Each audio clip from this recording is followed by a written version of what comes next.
Salut tout le monde, je suis à Paris pour une conférence sur le sujet football et politique et je voulais partager avec vous une idée qui m'est chère, c'est la question des liens entre football et politique avec une idée, un problème, peut-être une constatation que je vous soumets qui est, à première vue, on est tous d'accord pour dire que football et politique se répondent, que l'on est habitué à voir des hommes politiques se précipiter dans les tribunes des stades, organiser des grandes compétitions.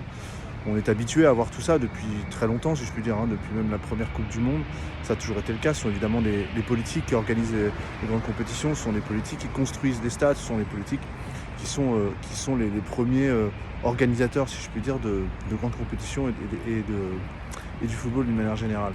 Non, ce qui est nouveau et ce dont je voudrais parler ce soir avec les camarades du CFJ et de l'INA, c'est que il y a un phénomène nouveau qui est propre, je crois, à la modernité et à ces quelques dernières années qui ont passé. C'est l'idée que cette fois-ci, ce n'est plus le football qui est politisé, mais la politique qui est footballisée. Pourquoi footballisée ? Parce que on voit comment le football s'invite dans les débats politiques. Alors, à travers plusieurs manières de le faire. D'abord, évidemment, sur les thèmes. Les thèmes de société sont toujours abordés, très souvent abordés, surtout en France, par le biais sociétal.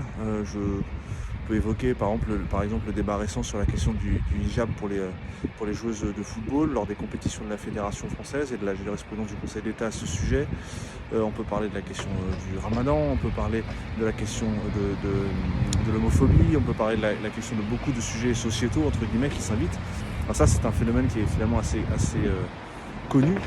Et un autre phénomène qui me semble plus insidieux, mais autrement important, peut-être aussi important que les précédents, c'est la question de la footballisation.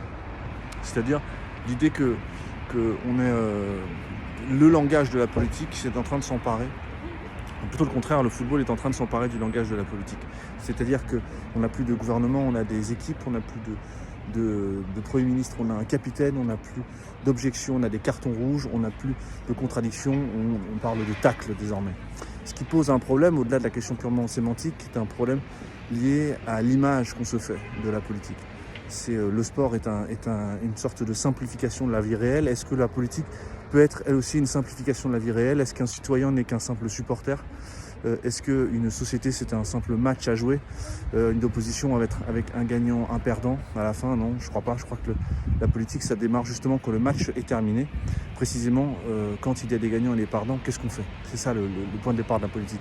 Or, à mon avis, la footballisation de la politique est un travers qui me semble qu'on peut expliquer, que j'expliquerai certainement ce soir, qui est un travers propre à beaucoup de démocraties occidentales et en particulier à la France. Voilà, dites-moi ce que vous pensez.